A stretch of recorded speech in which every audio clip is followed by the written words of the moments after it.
Banjir sentimen positif mulai dari Indonesia mendapatkan peringkat investment grade dari Standard & Poor's, kemudian kenaikan peringkat sektor perbankan dari Moody's, kemudian tren surplus perdagangan yang juga berlanjut lagi hari ini, paket kebijakan ekonomi paket yang ke-15 yang dirilis, kemudian tampaknya pemerintah pada tahun dan beberapa waktu belakangan panen amunisi. Lantas mau digunakan seperti apa sejumlah amunisi ini? Selincah apa pemerintah memanfaatkan rentetan momentum positif ekonomi tancap gas? Kami bahas lebih dalam di segmen The Analyst.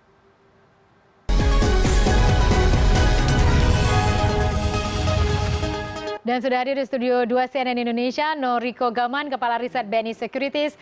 Pak Noriko, halo, selamat sore. Selamat sore. Jadi kita ke The Fed terlebih dahulu ya, karena sedang ramai dibicarakan di seluruh media ekonomi. Dan kita lihat predictable, sudah di price in sesungguhnya bahwa The Fed akan menaikkan suku bunga acuan. Tapi menurut Anda sebesar apa The Fed ini akan direspon oleh Bank Indonesia karena hari ini sudah mulai rapat Dewan Gubernur BI? Apakah akan stay di 4,75% atau prediksi Anda akan naik? Ya, tentunya kalau kita perhatikan para pelaku pasar sudah memang melihat bahwa langkah kebijakan The Fed untuk menaikkan suku bunga akan terjadi pada bulan ini. Bahkan dalam beberapa pertemuan ke depan ada kemungkinan 1 sampai 2 kali lagi akan dinaikkan lagi suku bunga The Fed. Bisa 1 atau 2 kali. Kalau 2 kali berarti 4 kali dalam tahun ini. Betul. Yang kita lihat ini juga sebenarnya sangat hati-hati direspon oleh Bank Indonesia. Karena dengan kenaikan suku bunga The Fed, tentunya Bank Indonesia sudah memiliki arah kebijakan suku bunga yang berbeda dari sebelumnya. Kalau yang sebelumnya para pelaku pasar berharap bahwa suku bunga BI diharapkan masih bisa berlanjut turun, ya. Tapi sekarang ini tampaknya pelaku pasar akan menilai bahwa Bank Indonesia akan sangat hati-hati dalam menyikapi kondisi perkembangan The Fed dalam menaikkan suku bunganya. Ada 2 hal yang akan dilakukan oleh Bank Indonesia. Pertama, akan menetapkan suku bunga yang berlaku sekarang, yaitu 7-day reverse repo-nya, atau menaikkan suku bunganya, mengikuti tren yang berkembang apa yang dilakukan oleh The Fed. Tetapi bila mana Bank Indonesia menaikkan suku bunganya, maka pasar akan merespon bahwa kebijakan ekonomi yang dilakukan oleh Bank Indonesia dalam sisi hal penaikan suku bunga itu akan diidentikan dengan tight monetary policy. Jadi bukan lagi yang expansionary. Nah, dengan demikian tren atau potensi kenaikan suku bunga di dalam negeri ini juga akan direspon oleh pelaku pasar, perbankan ya, terutama sektor keuangan yaitu perbankan. Karena kenaikan suku bunga akan juga memicu kenaikan biaya bunga, terutama kita lihat dari perbankan. Sehingga ini juga akan sangat mengganggu potensi pertumbuhan ekonomi Indonesia ke depan bila mana suku bunga perbankan itu naik. Karena berkaitan dengan daya beli masyarakat juga. Betul, nanti. Ya, karena kita lihat juga kenaikan suku bunga itu juga akan nanti berpengaruh kepada daya beli konsumen. Di samping juga pengaruh dari kenaikan energi atau barang-barang lain yang akhirnya juga akan melemahkan daya beli konsumen. Nah, disinilah makanya Bank Indonesia sangat menyikapi secara hati-hati. Mungkin dalam beberapa waktu ini ada baiknya Bank Indonesia jangan terburu-buru menaikkan suku bunga. Sampai melihat bagaimana dengan kondisi yang ada sekarang ini menetapkan suku bunga yang berlaku saat ini. Tetapi kita juga harus realistis sampai berapa lama Bank Indonesia menahan suku bunga yang berlaku ini bila mana The Fed terus melanjutkan kenaikan suku bunganya dalam beberapa pertemuan berikutnya ke depan ini. Baik, dan bila kita tadi bicara mengenai daya beli, tapi kita masih punya motor pertumbuhan ekonomi lain seperti investasi misalnya. Kita baru saja mendapatkan investment grade dari Standard & Poor's, kemudian lagi kita dapat juga dari sektor perbankan meskipun dengan pertumbuhan kredit pada Mei juga sudah double digit. Kita lihat kita dari Moody's dapat peringkat yang lebih baik untuk perbankan. Menurut Anda apakah itu bisa mengkompensasi apabila nanti tidak ada pilihan lain ketika Bank Sentral harus menaikkan suku bunga dan akan menjadi tantangan bagi daya beli masyarakat? Ya, dengan melihat dari kenaikan peringkat dari Standard & Poor's terhadap kondisi kredit rating Indonesia dan di sisi lain juga kita melihat dari sisi makro kita yaitu surplus perdagangan kita juga membaik, jumlah cadangan devisa kita naik, ini akan memberikan bahkan tertinggi dalam sejarah ya kalau untuk CADEV. Ya, ini akan memberikan sentimen positif bagi para investor. Tetapi dalam beberapa hal investor asing akan sangat lebih hati-hati dalam merespon hal ini. Karena kita lihat tren kenaikan suku bunga ini akan menjadi faktor utama bagi para investor dalam menentukan peluang investasi yang ada di Indonesia. Karena kenaikan suku bunga biasanya juga akan diikuti oleh kenaikan harga-harga yang lain. Dan ini juga akan sangat sensitif karena kenaikan harga juga akan memicu kepada inflasi.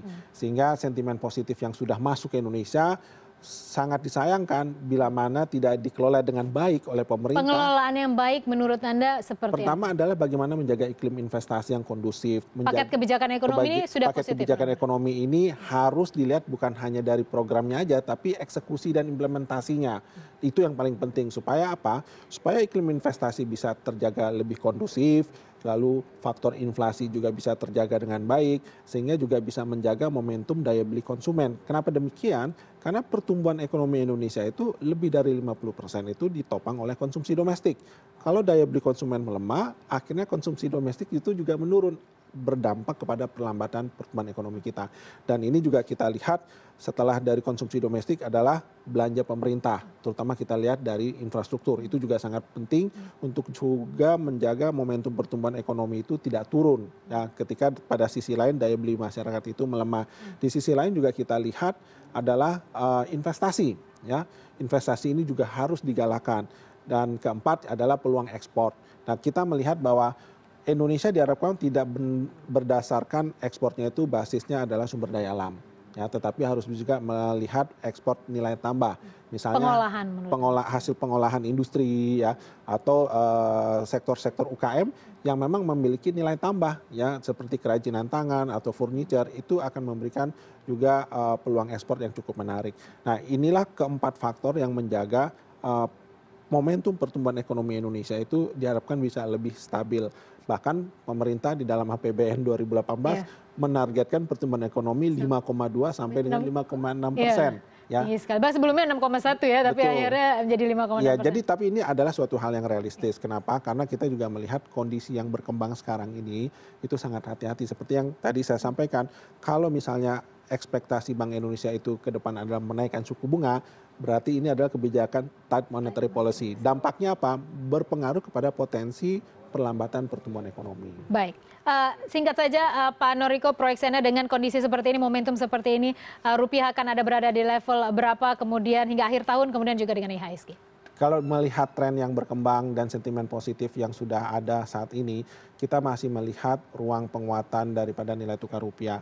Tidak menutup kemungkinan nilai tukar rupiah bisa menguat sampai ke level 13.100 ya, sampai dengan 13.000, dan ini juga akan memberikan juga dukungan yang baik bagi kepada kegiatan ekonomi Indonesia.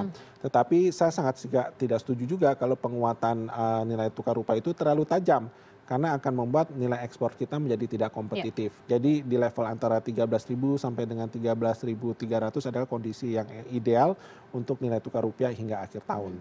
Kalau untuk IHSG proyeksi Anda masih oke? Kami masih ada rekor baru? Masih menetapkan bahwa indeks harga saham gabungan itu di level 6.071 hingga akhir tahun, dengan asumsi kami bahwa S&P sudah menaikkan peringkat hutangnya. Tapi ada faktor X yang menjadi perhatian kami, itu adalah tren kenaikan suku bunga di dalam negeri. Nah, ini yang harus kita sikapi secara hati-hati, apakah BI akan menaikkan 7-day reverse repo-nya dalam beberapa waktu ke depan, karena kita lihat kok hingga akhir tahun itu sisa 6 bulan. Bahkan The Fed mungkin ada beberapa pertemuan lagi yang kemungkinan akan menaikkan suku bunganya. Kami sih melihatnya kemungkinan akan menaikkannya dari saat sekarang ini hingga ke 1,25 sampai 1,5%. 1,5% untuk kenaikan suku bunga Bank Indonesia. Terima kasih Pak Noriko Gaman, Kepala Riset BNI Securities, telah di CNN Indonesia Business Sore hari ini.